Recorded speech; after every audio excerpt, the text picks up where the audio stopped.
యేసుక్రీస్తు చచ్చిపోలేదు, చంపేశారు మనుషులు. యేసుక్రీస్తు వారిని సిలువ వేసినప్పుడు ఆయన పలికిన రెండవ మాట, నేడు నీవు నాతో కూడా పరదేశంలో నుందువు.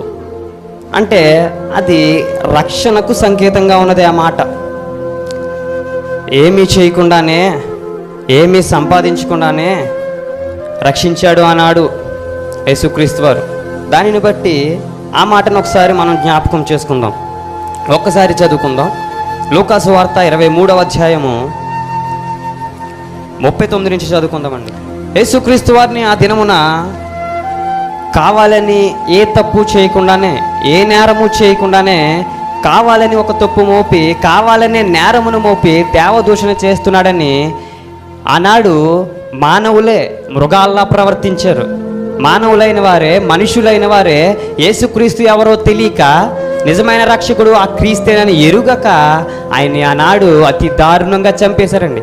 యేసుక్రీస్తు చచ్చిపోలేదు, చంపేశారు మనుషులు. ఆయన చచ్చిపోవడానికే వచ్చారు, కానీ చంపింది మనుషులే.